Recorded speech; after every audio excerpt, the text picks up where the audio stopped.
شوله ښکاره خبره سپینه په 50 روپۍ ده، فرهاد غریب دی او شیرینه په 50 روپۍ ده. د دې بازار دغه معیار د خفه کېږو به نه، د دې بازار دغه معیار د خفه کېږو به نه، حسن په 30 روپۍ ده او مینه په 50 روپۍ ده. السلام علیکم ګرانو کتونکو، د خپل کوربه نګار علم له طرفه د مینې او خلوص نه ډک سلامونه منظور کوي. ګرانو کتونکو، هریچن ټي وي وړاندې کوي ستاسو دپاره پروګرام نوی سحر. په دغه پروګرام کې موږ د خپل ادبي ملګرو سره میلاویږو، د هغوی سره خبرې اترې هم کوو، د هغوی نه غزل نیم هم اورو. هم په دغه سلسله کې نن موږ راغلي یو د ضلع چارسدې عمرزی سره تعلق لرونکي یو ډېر نوموړی شاعر، یو تکړه شاعر خان عمرزی صاحب خواله. زړه مو غواړي چې د هغوی سره خبرې اترې هم وکړو، د هغوی نه غزل نیم هم واورو. د انتظار دغه لمحې به ختمې کړو، مخامخ به شو د هغوی سره. السلام علیکم جی. وعلیکم السلام. قدرمن شئ، ډېره مننه. آباد شئ چې موږ دپاره وخت وویستو، موږ ته م قدر راوبخو. ډېره مننه. مننه جي، ستاسو هم کوو. خان عمرزي صاحب، وختونه مو څنګه تېرېږي، ژوند مو څنګه روان دی؟ د الله کرم دی، بالکل شکر دی، قلاره قلاري ده، بالکل مهرباني ده، ښه مطمئن خوشحاله یو. خان عمرزي صاحب، د ادب سره مو تړون د څومره وخت نه دی؟ زما خو تقریبا 12 کاله به تقریبا کېږي. په 2007 کې یعنی 2007 کې ما د شاعرۍ ابتدا کړې ده، آغاز مې کړی دی دغه وخت نه، تقریبا 12 سمثینګ دغه شان کېږي. تقریبا 12 کالونه تاسو چې کوم دي د ادب سره تړون لرئ. خان عمرزي صاحب، ډېر کار مو په څه باندې کړی دی؟ غزل، نظم، چاربیته، ټپه وغیره څه باندې مو ډېر کار کړی دی؟ ډېر کار خو د شنغر خاوره ده، په غزل باندې هم کړی دی.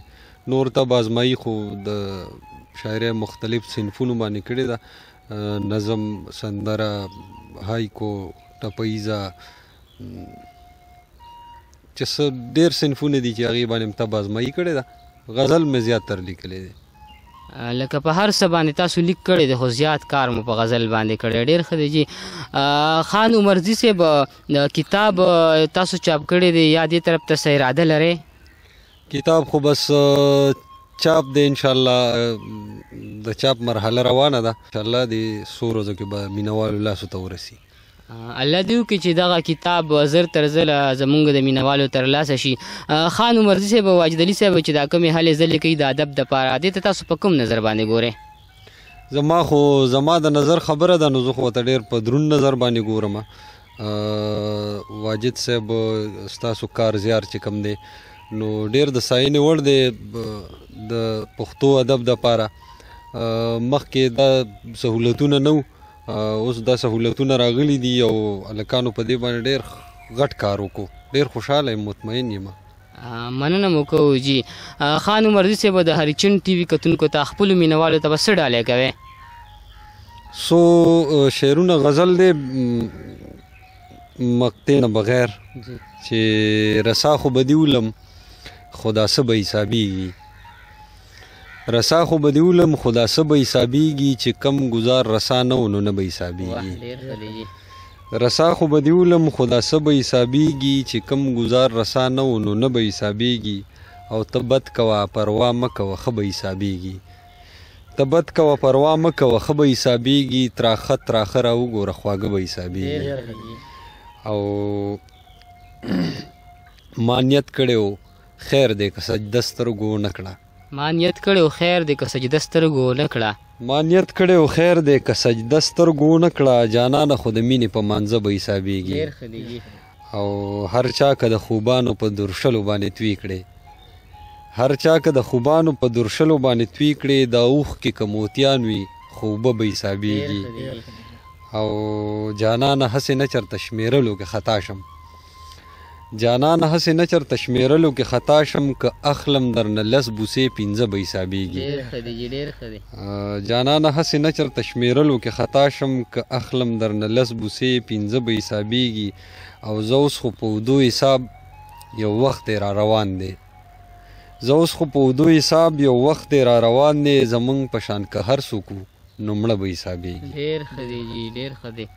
ډېر زبردست چې ډېر خوند یې وکړو. خان عمرزي صاحب کتونکو راغلي یو د خان عمرزي صاحب خواله چې یو ډېر ښه لیکوال دی، ډېر خوندور کلامونه لیکي. مینوال هم د هغوی په انتظار وي د هغوی د کلامونو، او اوس کوشش کوي چې خپلو لیکلو له یو کتابي شکل هم ورکړي. د یو بل غزل فرمایش به ترېنه هم کوو. نو خان عمرزي صاحب څنګه مو خوښه ده؟ غزل څو شعرونه ستاسو نظر چې یو بت دی، یو تصویر دی، د انسان په شانتې ښکلی دی. یو بت دی، یو تصویر دی، د انسان په شانتې ښکلی دی. سا نه لري او بیا هم د ایمان په شانتې ښکلی دی. او یو ښکلی دی چې بالکل یې تشبیه ته حاجت نشته. یو ښکلی دی چې بالکل یې تشبیه ته حاجت نشته. تشبیه به یې هم دا وي چې د ځان په شانتې ښکلی دی. دی مینه مني، حسن مني، ځکه ورته غوږ یم. دی مینه مني، حسن مني، ځکه ورته غوږ یم. دی مینه مني، حسن مني، ځکه ورته غوږ یم. د دې مولا دا غږ دی یا قربان په شانتې ښکلی دی. او دا ښکلی مې کیدی شي چې دا ښکلی مې قابض د زړه په کور شي. کیدی شي چې دا ښکلی مې قابض د زړه په کور شي. سم خوږ خوږ په ما لګي د جانان په شانتې ښکلی دی. ویل یې زه خبر نه یم چې دا غزل د چا دی، خو هر شعر یې بیخي زما د خان په شانتې ښکلی دی. واه ډېر ښه دی جي، ډېر زړه پورې غزل، ډېر خوند یې وکړو. خان عمرزي صاحب د هریچند ټي وي کتونکو همیشه دا غوښتنه وي چې تاسو کوم یو لیکوال له هم لاړ شئ، د هغوی نه به د هغوی د خوښې غزل، نظم وغیره ضرور راوړئ. دغه فرمایش کو مو راته پوره کړو نو ډېر خوند به وکړي. د ستا ښایست پکې د ډکې پیمانې په شان دی. د ستا ښایست پکې د ډکې پیمانې په شان دی، خو بس نظر مې د ورانې میخانې په شان دی. او په لاسو نه راځي یو زه ورپسې منډې وهم. په لاسو نه راځي یو زه ورپسې منډې وهم. ستا محبت لکه د تېرې زمانې په شان دی. په لاسو نه راځي یو زه ورپسې منډې وهم. ستا محبت لکه د تېرې زمانې په شان دی. او که سل ټوټې دی ستا تصویر هم پکې سل ځایه دی.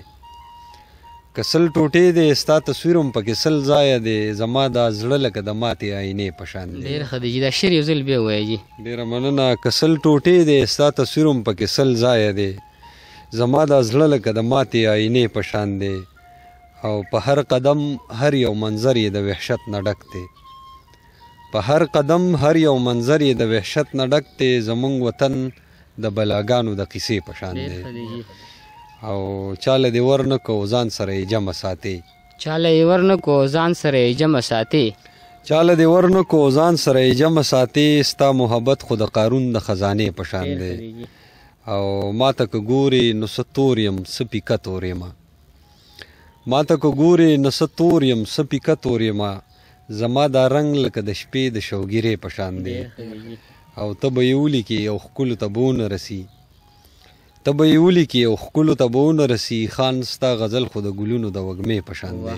ډېر ښه دی جي، ډېر خوند یې وکړو. خان عمرزي صاحب مننه مو کومه چې زمونږ د کتونکو هغه فرمایش هم تاسو پوره کړو. خان عمرزي صاحب د هریچند ټي وي کتونکو ته خپلو مینهوالو ته به څه پیغام ورکوئ؟ پیغام خو دغه دی چې مینه کوئ، مینه غواړئ، مینه ورکوئ. مننه خان عمرزي صاحب چې زمونږ کتونکو هغه فرمایش هم تاسو پوره کړو او د مینې محبت هغه پیغام هم ورته تاسو ورکړو. مننه مو کوو خان عمرزي صاحب چې د دومره مصروفیاتو باوجود تاسو راغلی، زمونږ سره مو وخت تېر کړو، زمونږ سره مو ناسته وکړله. مننه د واجد علي صاحب هم چې د هغوی په تعاون سره زمونږ پروګرام نوی سحر چلیږي.